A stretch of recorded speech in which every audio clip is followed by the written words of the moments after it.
लेकिन दाऊद एक भविष्यवक्ता होने के नाते एक भविष्यवाणी कर रहा है। दाऊद यीशु मसीह के आने से पहले 1000 साल पहले, 1000 साल पहले दाऊद क्या भविष्यवाणी कर रहा है? वो कह रहा है, हे परमेश्वर, हे परमेश्वर, तूने मुझे क्यों छोड़ दिया है? तू मेरी पुकार क्यों नहीं सुनता है? तू मेरी पुकार को क्यों नहीं सुनता? क्यों मुझसे दूर रहता है? मेरा उद्धार कहां है? देखो कितनी बड़ी बात है। एक भविष्यवाणी दाऊद के द्वारा की गई, लेकिन इस भविष्यवाणी को पूरा किसने किया? आपको मालूम है ये भविष्यवाणी कब पूरी हुई? जब आप मत्ती की किताब उसका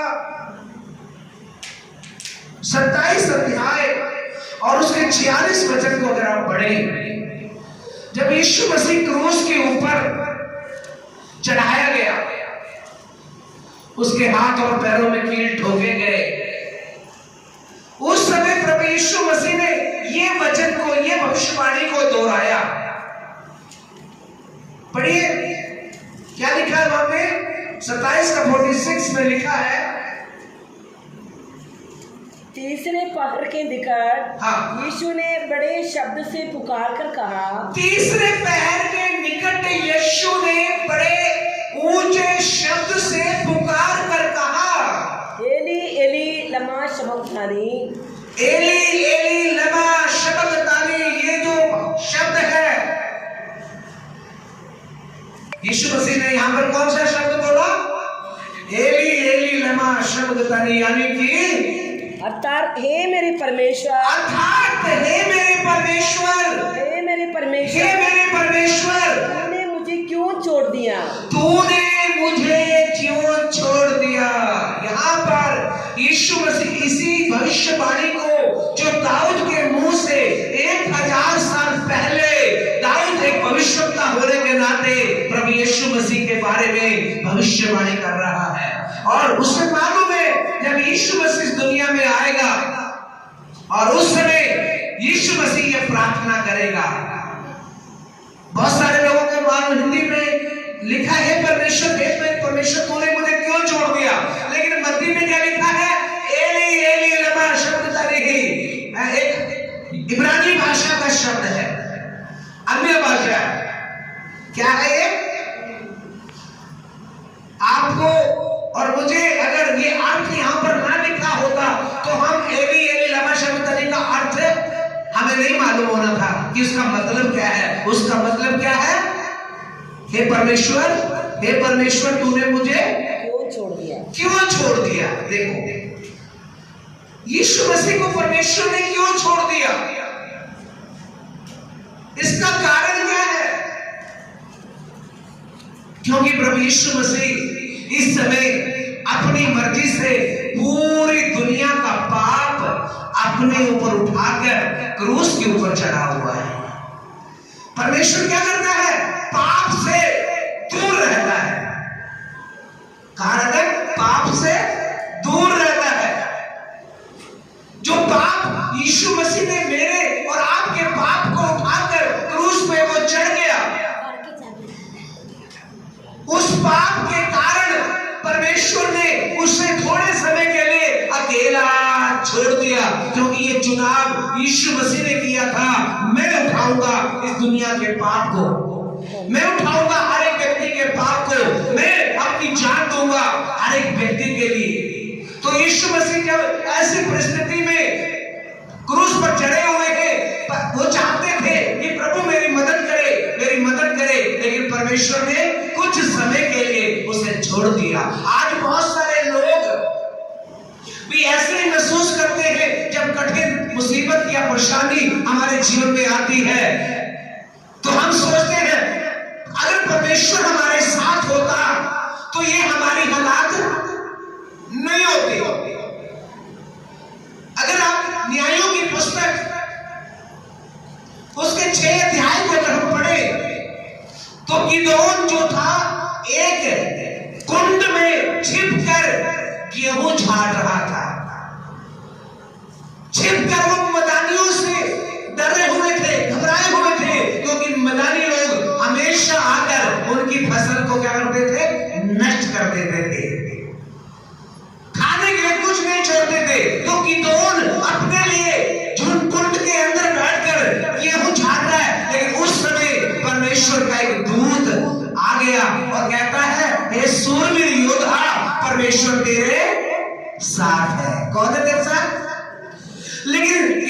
जिंदगी में डर है। गिदोन डरा हुआ है। किससे डरा हुआ है? अमोनियों की, मुआबियों की सेना से डरा हुआ है, क्योंकि वो बहुत बड़ी सेना लेकर आते हैं और गिदोनियों का, इस्राएलियों का सारी फसल नष्ट कर देते हैं ताकि उनको खाने के लिए कुछ ना बचे। ऐसे समय में जब हमारे लिए खाने के लिए कुछ नहीं होगा तो डर तो लगता। क्या खाएंगे, कहां से खाएंगे? दुश्मन आकर हमारे खाने को क्या कर देगा? नष्ट कर देगा। इसलिए न्यायों की किताब उसका 6 अध्याय उसका 12 वचन को पढ़े, वहां पर साफ शब्दों में लिखा है। पढ़िए। उसको यहोवा के दूत ने दर्शन देकर कहा, उसको यहोवा के दूत ने दर्शन, किसको? जो डरा हुआ इंसान है, जो ये विश्वास करता है अब कभी भी हमारा छुटकारा नहीं होगा, कभी भी हमें दुश्मन से आजादी नहीं मिलेगी, ये अमोनी लोग हमेशा हमारे ऊपर चढ़ाई करते रहेंगे और हमें बर्बाद करते रहेंगे। क्यों? क्योंकि परमेश्वर ने हमें छोड़ दिया है। मैं आपको बताऊं परमेश्वर कब छोड़ देता है? जब हम परमेश्वर की बात नहीं मानते हैं, जब उसकी आज्ञा नहीं मानते हैं तो परमेश्वर हमें छोड़ देता है। तो इस्राएलियों ने कितनी बार परमेश्वर की आज्ञा नहीं माना। परमेश्वर ने उन्हें सही मार्ग पर चलने के लिए नियुक्त किया, मार्गदर्शन किया, लेकिन उन लोगों ने परमेश्वर की बात को नहीं माना। तो इसलिए क्या हो गया? परमेश्वर ने कुछ समय के लिए, अगर 6 का 1-2 वचन पढ़े तो वहां पर हम देखते हैं परमेश्वर ने उनको छोड़ा क्यों है। पढ़िए। तब इस्राएलियों ने यहोवा की दृष्टि में बुरा किया। जब इस्राएलियों ने परमेश्वर की दृष्टि में बुरा किया, जब मैं और आप बुरा करेंगे, परमेश्वर की बात नहीं मानेंगे, तो परमेश्वर क्या करेगा? छोड़ देगा। परमेश्वर कब छोड़ता है? जब हम परमेश्वर की बात नहीं मानते हैं, हम परमेश्वर की दृष्टि में बुरा करते हैं। ये परमेश्वर के चुने हुए लोग हैं जिनको परमेश्वर इस दुनिया के अंदर परमेश्वर की रोशनी को फैलाने के लिए, सत्य को बताने के लिए एक ऐसी कौम को तैयार किया कि ये कौम पूरी दुनिया में परमेश्वर के नाम को ऊंचा करे, परमेश्वर के बारे में लोगों को बताए कि हमारा परमेश्वर जो है वो हमारे साथ रहने वाला परमेश्वर है। जैसे हम गीत में गाते हैं, सेनाओं का यहोवा हमारे अंग संग है, याकूब का परमेश्वर हमारा ऊंचा गढ़ है।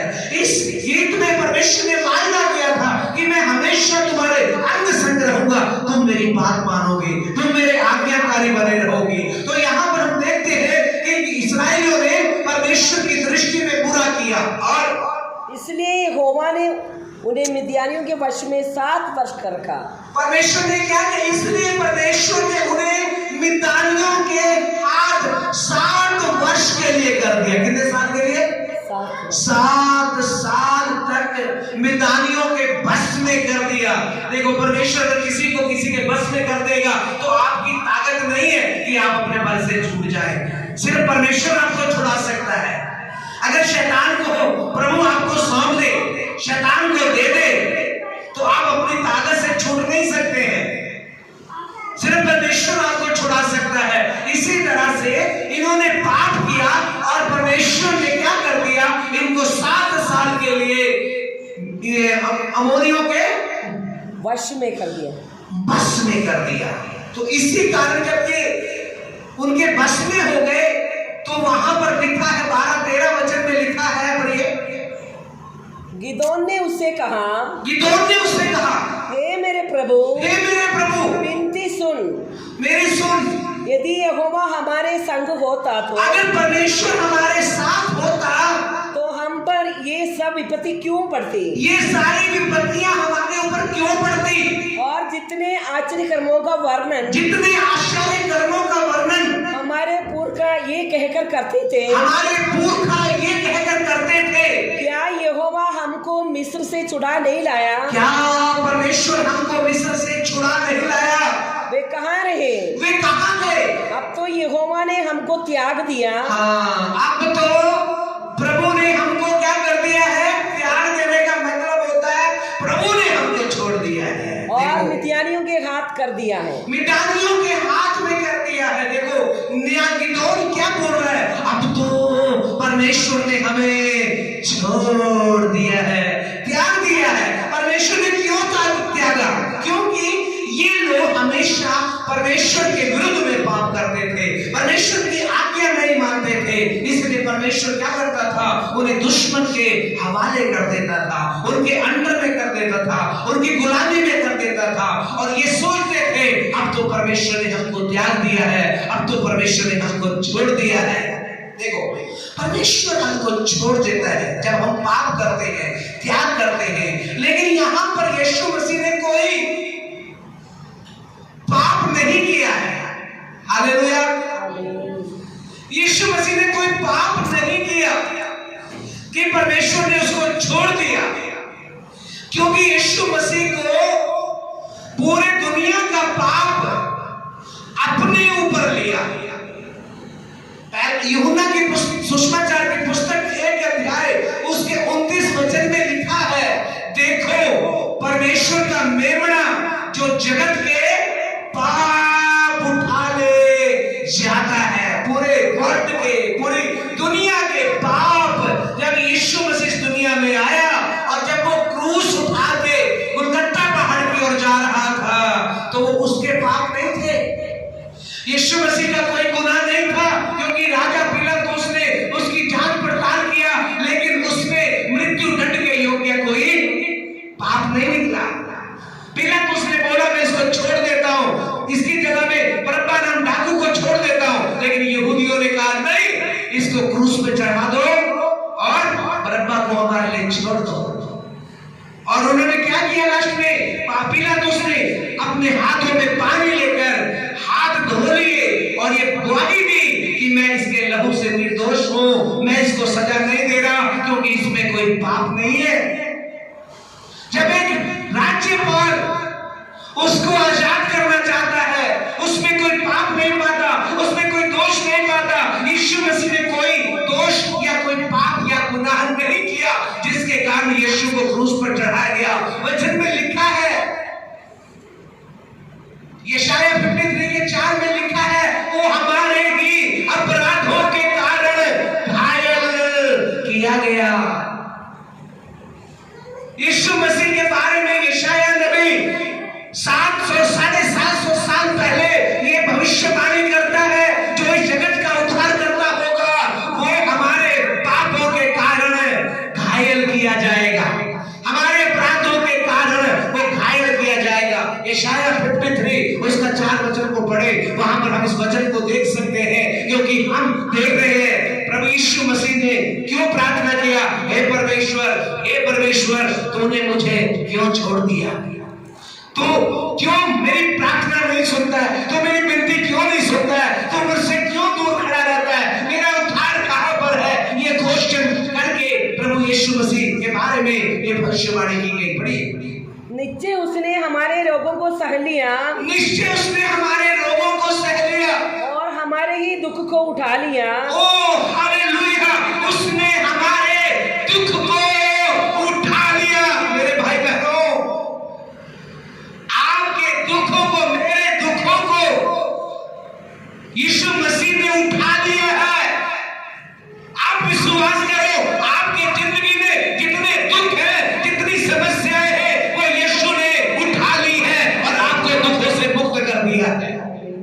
आप आजाद हैं, क्योंकि यीशु मसीह ने मेरे और आपके दुख को उठा लिया।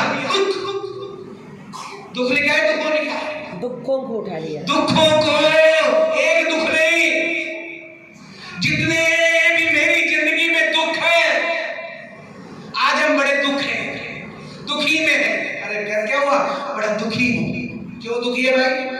अपनी गलतियां कर करके दुखी कर रहे हो, अपनी गलतियां कर करके दंड भोग रहे हो, तो वे दुखी तो होंगे। लेकिन यीशु मसीह ने क्या किया, कोई ऐसा कार्य नहीं किया कि वो दुखी हो सकता, लेकिन उसने क्या किया, हमारे दुखों को उठा लिया। आज आप विश्वास करें, जैसे यशायाह नबी ने क्या बोला कि यीशु ने हमारे दुखों को उठा लिया है। आप दुखों से आजाद हैं, है या नहीं? अब आपके ऊपर दुखों का कोई अधिकार नहीं है, क्योंकि परमेश्वर ने मेरे और आपके दुखों को उठाया। ये भविष्यवाणी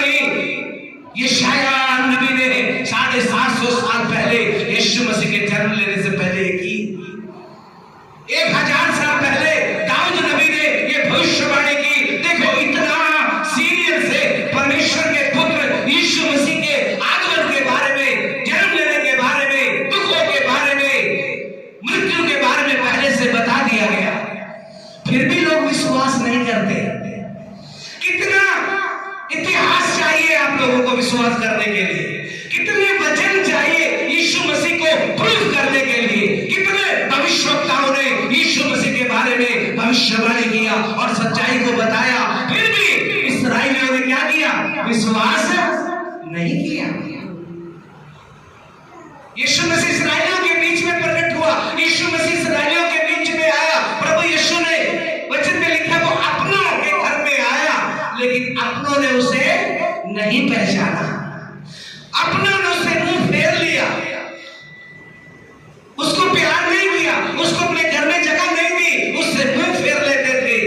वो मनुष्यों का त्यागा हुआ, एक मनुष्य बन गया। इसलिए कहता उसने निश्चय हमारे दुखों को उठा लिया। आपके पास दुख है क्या आज? कोई दुख है? कितने लोगों के पास दुख है? आज से 2000 साल पहले यीशु मसीह आपके दुखों को उठा के क्रूस पे चढ़ चुका है। पढ़िए।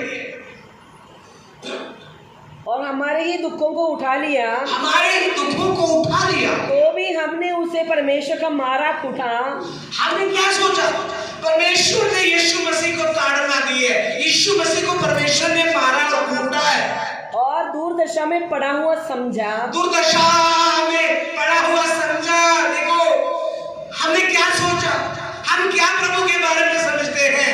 कहता है वो हमारे, दोबारा पढ़िए उसको, वो हमारे ही दुखों को उठा लिया, उसने हमारे ही दुखों को उठा लिया, तो भी हमने उससे परमेश्वर का मारा कूटा और दुर्दशा में पड़ा हुआ। आराम से बैठ जाइए भाई, कोई नहीं जाएगा बाहर, बैठ जाओ आराम से। उसने हमारे रोगों को सह लिया, निश्चय उसने हमारे रोगों को सह लिया, और हमारे ही दुखों को उठा लिया, हमारे ही दुखों को उठा लिया, तो भी हमने उसे परमेश्वर का मारा कूटा। हम क्या सोचते हैं? परमेश्वर ने, यीशु ने कोई जरूर गुनाह किया होगा, कोई पाप किया होगा, इस कारण से उसको परमेश्वर ने दंड दिया है, और दुर्दशा में पड़ा हुआ समझा। दुर्दशा में पड़ा हुआ समझा।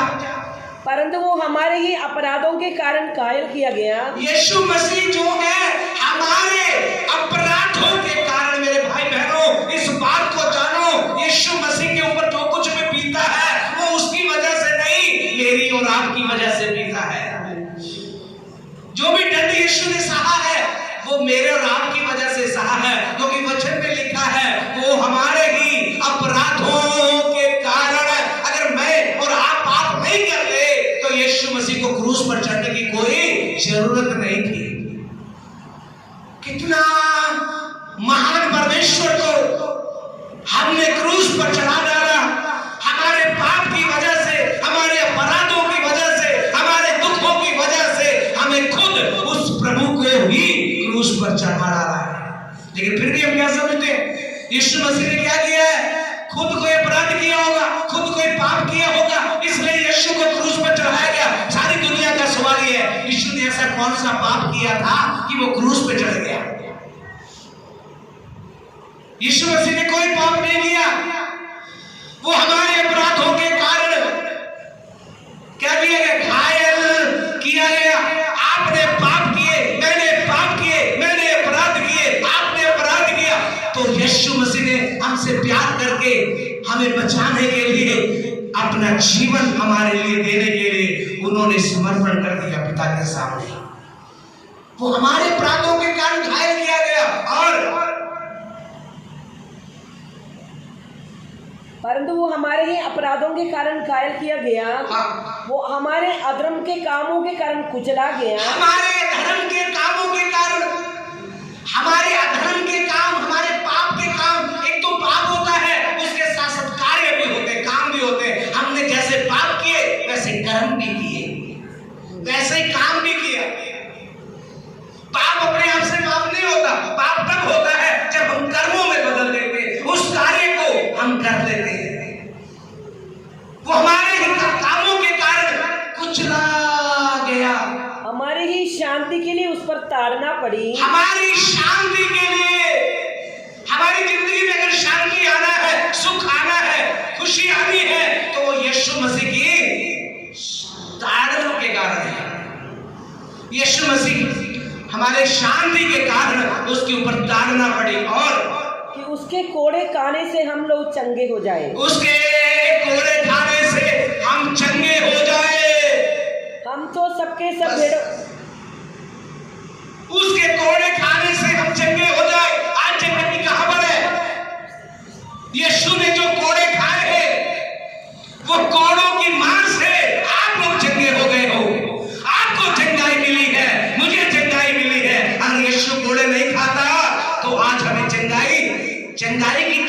बहुत बड़ी है।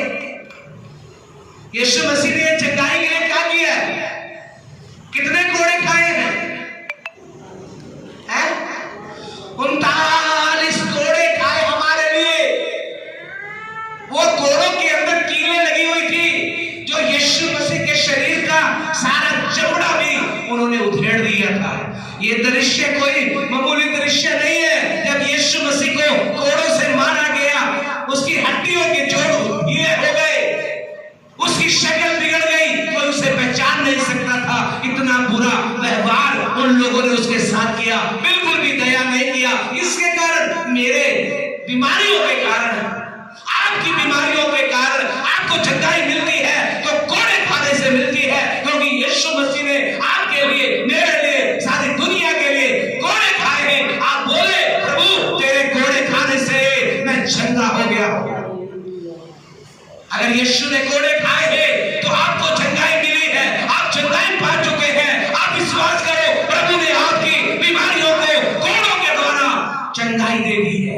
आप चंगे हो चुके हैं। तेरे वचन में लिखा है, तेरे कोड़े खाने से हम चंगे हो गए।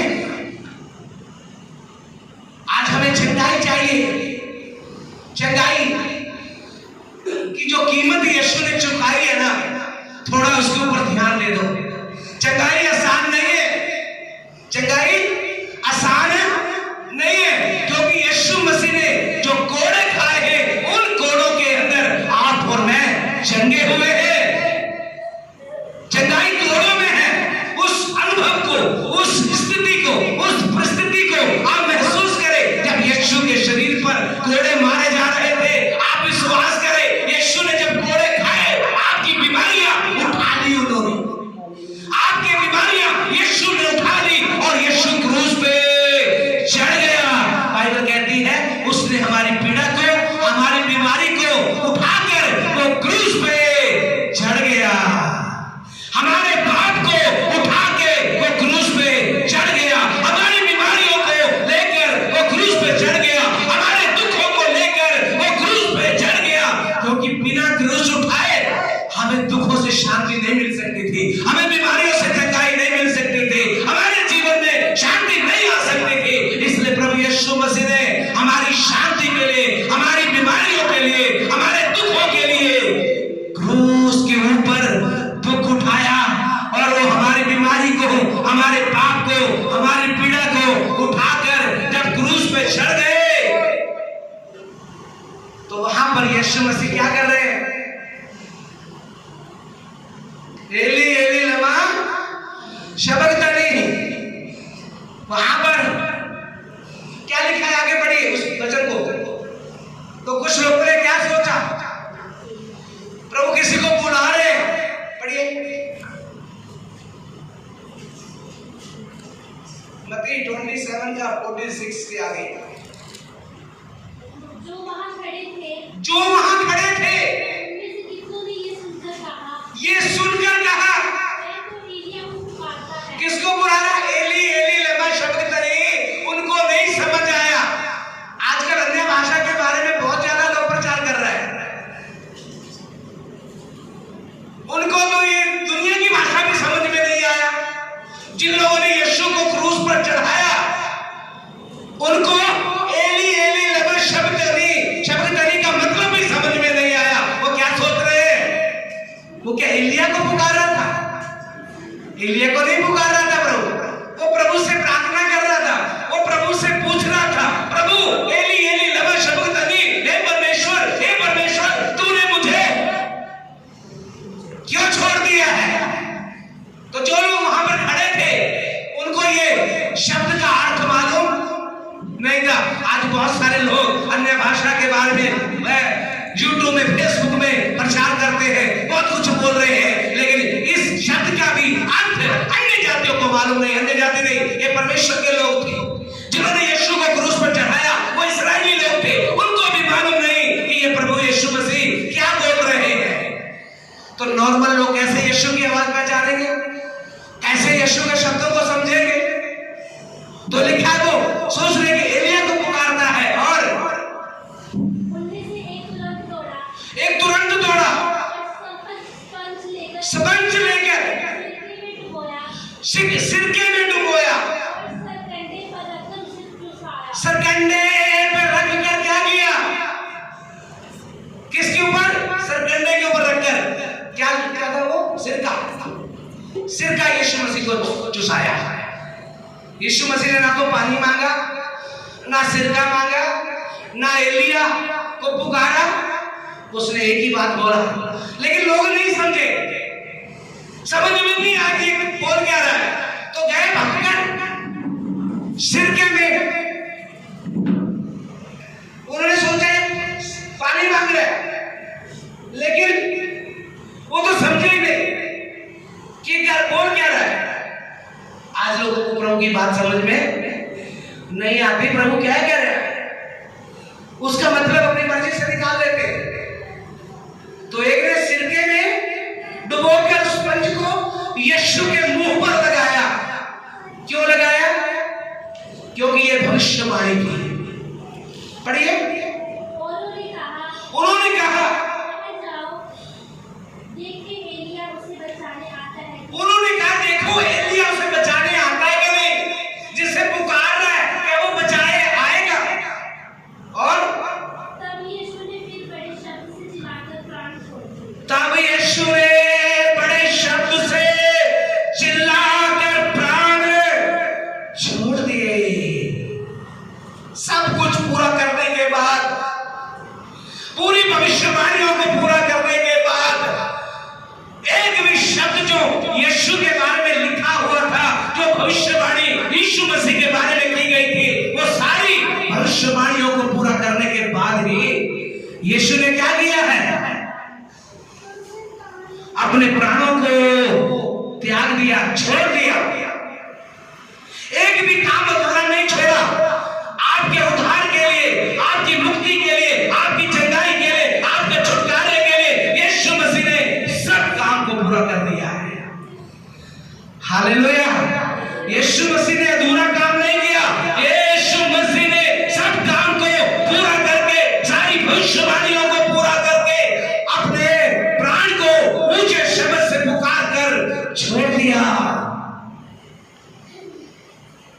देखो कितना बड़ा बात यहां पर लिखा हुआ है। तो इसलिए वचन क्या कहता है? हे परमेश्वर, हे परमेश्वर, तूने मुझे क्यों छोड़ दिया? भजन संहिता 46 उसका 46 1 से लेकर 3 वचन अगर हम पढ़े तो परमेश्वर के दास भजन संहिता लिखने वाले ने क्या बोला है? संकट के समय अति सहज से मिलने वाला वो एक सहायक है, एक मददगार है। हालेलुया। पढ़िए। परमेश्वर हमारा शरण स्थान और बल है। परमेश्वर हमारा शरण स्थान और बल है। संकट में अति सहज से मिलने वाला सहायक। संकट में अति सहज से मिलने वाला परमेश्वर। अगर आप संकट में हैं, मुसीबत में हैं, परेशानी में हैं, सबसे जल्दी अति सहज से आपको कठिन परिश्रम नहीं करना पड़ेगा प्रभु को पाने के लिए। आपको नंगे पैर नहीं चलना पड़ेगा, आपको उल्टी पुल्टी मारकर चलना नहीं पड़ेगा। आप सिर्फ परमेश्वर पर भरोसा करें, आप विश्वास करें। परमेश्वर आपके संकट में आपके साथ रहने वाला परमेश्वर है। वो छोड़कर जाने वाला नहीं है। चाहे आपकी जिंदगी में कितना भी कष्ट क्यों ना आ जाए, कितनी भी मुसीबत क्यों ना आ जाए, आप सोचेंगे परमेश्वर मुझे छोड़ के चला गया, लेकिन परमेश्वर ने उसे नहीं छोड़ा। आपको पता है जब यूसुफ यीशु मसीह की परछाई है, जब उसके भाइयों ने उनको मिस्र देश के जाने वाले वो भाइयों के हाथ बेच दिया और वो पोतीफर के घर में चला गया, और वचन में लिखा है यूसुफ के साथ परमेश्वर भी था। यूसुफ को छोड़ा नहीं। यूसुफ अपने देश को छोड़कर मिस्र देश में चला गया, लेकिन यूसुफ के साथ परमेश्वर है। अब यूसुफ क्या कर रहा है? घर में जाकर पोतीफार के घर में जाके काम कर रहा है, घर का काम कर रहा है। और जब उसके मालिक ने देखा, जब से यूसुफ मेरे घर में आया है, परमेश्वर ने मुझे क्या दी है? आशीष दी है, क्योंकि ये व्यक्ति जो काम करता है सब कामों में सफल होता है। देखो, आप परमेश्वर के लोग हो। यूसुफ की जिंदगी एक राजकुमार की तरह थी। वो अपने बाप का बड़ा दुलारा था। उसका पापा उसको बहुत प्यार करता था, लेकिन उसके भाई क्या करते थे? उससे नफरत करते थे। वो नहीं चाहते थे यूसुफ हमारे ऊपर राज करे या यूसुफ हमारे ऊपर लीडर बन जाए कि हमें उसके सामने आकर झुकना पड़े। उन्होंने इस क्रोध के कारण उन्हें बेच दिया। पहले तो उठा के खड्डे में डाल दिया, उसके बाद निकाल के मिस्र के व्यापारियों के हाथ बेच दिया। लेकिन प्रभु ने नहीं छोड़ा। हालेलुया! प्रभु ने छोड़ा नहीं। जब वो खड्डे में गिरा तब प्रभु उसके साथ था। जब मिस्र के हाथों में बेच दिया तब प्रभु उसके साथ था। जब वो पोतीफार के घर में गया तब भी प्रभु उसके साथ था। कितना एक राजकुमार, उसका पापा उसको कितना सुंदर अंगरखा पहनाता था, है ना? यूसुफ के शरीर के ऊपर जो कपड़े थे वो बड़े सुंदर थे। उस कपड़ों के कारण भी उसके भाई जलन रखते थे। लेकिन याकूब अपने बेटे यूसुफ को बहुत प्यार करता था, और वो यूसुफ अब एक गुलाम में जाकर, एक घर में जाकर काम कर रहा है। इससे बड़ा संकट क्या हो सकता है? हो सकता है कोई?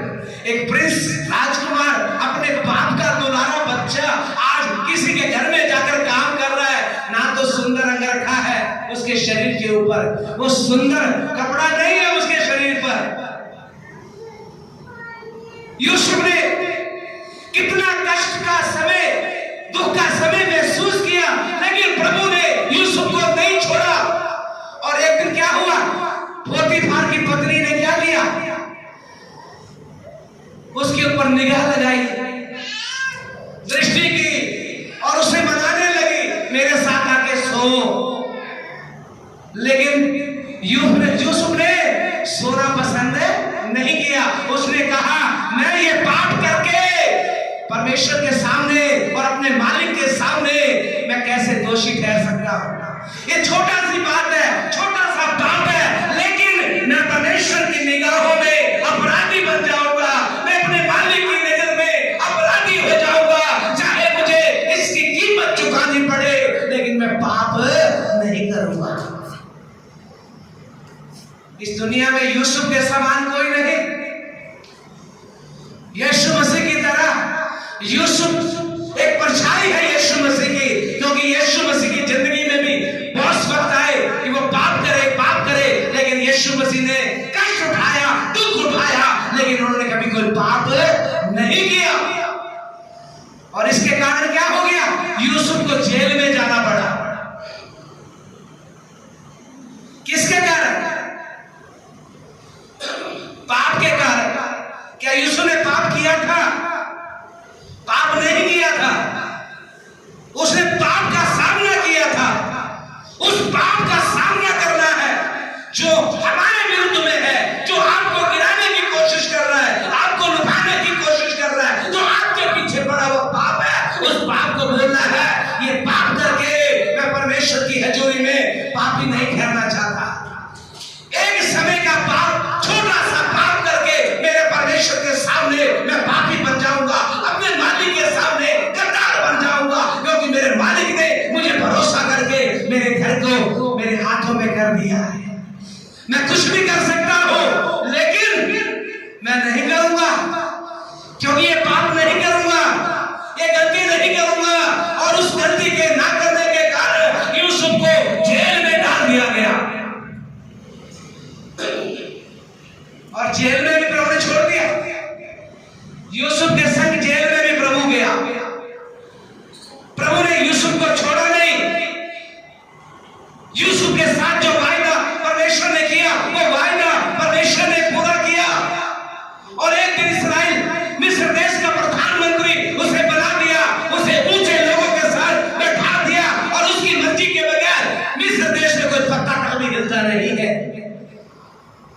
परमेश्वर वायदा करता है, उन वायदों को पूरा करने वाला परमेश्वर है। वो ना छोड़ने वाला परमेश्वर है, ना त्यागने वाला परमेश्वर है। इसलिए हमें ईमानदार बनना है यीशु मसीह की तरह। जैसे यूसुफ पवित्र रहा, वैसे ही हमारा यीशु मसीह भी पवित्र रहा। उसने कोई पाप नहीं किया, फिर भी कष्ट उठाया, फिर भी कष्ट उठाया, फिर भी मार खाई, फिर भी लोगों के सामने तमाशा बन गया। कोई ऐसा पाप नहीं किया, लेकिन क्या हो गया? लास्ट में वो क्रूस पे चढ़ गया। सब कुछ सहने के बाद अगर मरकुस की किताब उसका 15:34 पढ़े तो वहां पर भी मरकुस इस पुस्तक को लिखते समय वो ये बात को बता रहा है। पढ़िए मरकुस 15:34।